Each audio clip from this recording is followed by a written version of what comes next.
सोचिए, आज की एक बहुत बड़ी मुश्किल और उसका हल मिलता है 100 साल से भी ज्यादा पुरानी एक किताब में। सुनने में थोड़ा अजीब लगता है ना?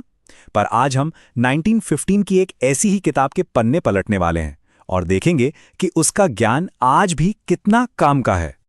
तो चलिए शुरू करते हैं एक सवाल से। एक ऐसा सवाल जो हम सबसे जुड़ा है। दुनिया में वो कौन सा डर है जो सबसे सबसे ज्यादा कॉमन है? एक ऐसा डर जो शायद हर किसी ने अपनी जिंदगी में कभी ना कभी तो महसूस किया ही होगा। और इसका जवाब है पब्लिक स्पीकिंग। जी हां, सबके सामने बोलना, स्टेज पर खड़े होकर एक भीड़ को एड्रेस करना। ये एक ऐसी फीलिंग है जिससे हम में से ज्यादातर लोग रिलेट कर पाएंगे। तो सवाल ये उठता है कि आखिर ये डर आता कहाँ से है? ये जो घबराहट होती है, इसकी जड़ क्या है? किताब इसे नाम देती है भीड़ का डर। और मजे की बात यह है कि ये कोई नई चीज नहीं है, ये एक यूनिवर्सल चैलेंज है। बड़े बड़े स्पीकर्स को भी इसका सामना करना पड़ा है। किताब में एक बड़ी अच्छी मिसाल दी गई है। सोचिए, एक किसान की पत्नी है, उसका घोड़ा ट्रेन की आवाज से डर रहा है। अब वो क्या करती है? वो घोड़े को ट्रेन से दूर नहीं ले जाती, नहीं, वो उसे ट्रेन के पास ही रखती है, तब तक जब तक उसका डर खत्म ना हो जाए। बिल्कुल यही बात पब्लिक स्पीकिंग पर लागू होती है। डर से भागना नहीं है, उसका सामना करना है। बार बार ऑडियंस के सामने जाना है जब तक कि ये डर खुद ब खुद कम ना हो जाए। और देखिए, ये जानकर थोड़ी तसल्ली मिलती है कि स्टेज पर घबराना कोई कमजोरी की निशानी नहीं है।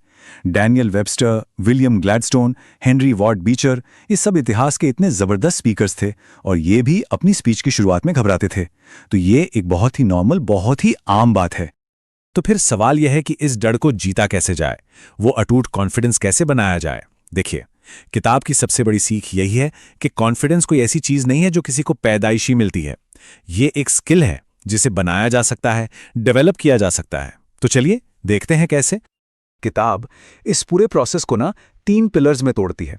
कॉन्फिडेंस के 3 स्तंभ, 3 बहुत ही सिंपल और प्रैक्टिकल स्टेप्स। पहला, अपने सब्जेक्ट में पूरी तरह से डूब जाइए, इतना कि डर के बारे में सोचने का टाइम ही न मिले। दूसरा, कहने के लिए कुछ होना चाहिए, मतलब तैयारी इतनी पक्की हो कि पता हो कि क्या बोलना है। और तीसरा, ये मानकर चलना कि आप ही हैं जो अपनी ऑडियंस को लीड कर रहे हैं, आप मास्टर हैं। अच्छा, तो एक बार जब हमारा माइंडसेट सही हो गया, अंदर से तैयारी हो गई, तो फिर बारी आती है बाहरी टूल्स की, वो औजार जो एक स्पीकर इस्तेमाल कर सकता है। अब हम कुछ प्रैक्टिकल स्किल्स की बात करेंगे, और वो है अपनी आवाज यानी अपने वोकल टूल्स का सही इस्तेमाल। पर इन औजारों की जरूरत ही क्यों है? जरूरत इसलिए है क्योंकि हमें एक चीज से बचना है, और वो है एक रास्ता यानी मोनोटनी। किताब तो इसे पब्लिक स्पीकर का सबसे बड़ा पाप कहती है। सोचिए, ये वो दुश्मन है जिसे सही हथियारों से ही हराया जा सकता है, तभी जाकर ऑडियंस का ध्यान हम पर टिका रहेगा। तो हमारा पहला टूल है एम्फेसिस यानी शब्दों पर जोर देना। देखिए, हर शब्द बराबर नहीं होता, कुछ शब्द ज्यादा जरूरी होते हैं। एम्फेसिस की कला यही है कि अपने जरूरी आइडियाज को, जरूरी शब्दों को बाकियों से अलग ऊंचा उठाकर दिखाया जाए, ताकि वो ऑडियंस के दिमाग में सीधे जाकर बैठ जाएं, कहीं गुम ना हो। इस बात को समझने के लिए ये उदाहरण देखिए, कितना जबरदस्त है। भाग्य संयोग का मामला नहीं है, ये चुनाव का मामला है।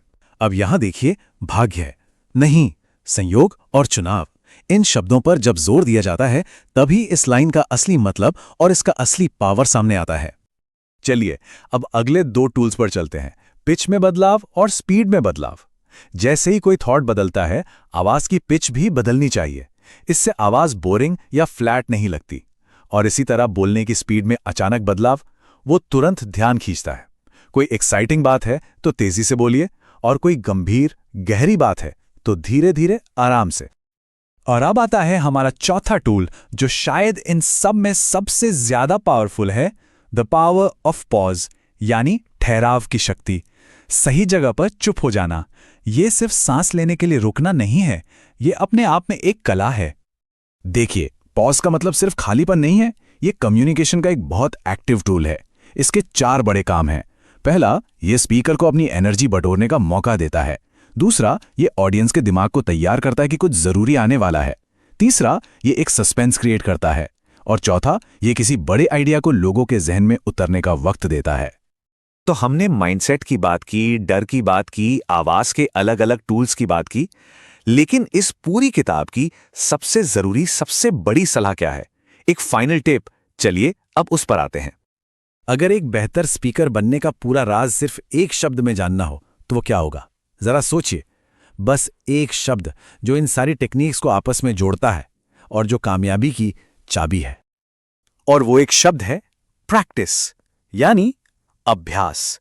जी हां, किताब का जो सेंट्रल आइडिया है वो यही है कि पब्लिक स्पीकिंग एक स्किल है और कोई भी स्किल सिर्फ पढ़ने या सोचने से नहीं आती, उसे करने से आती है।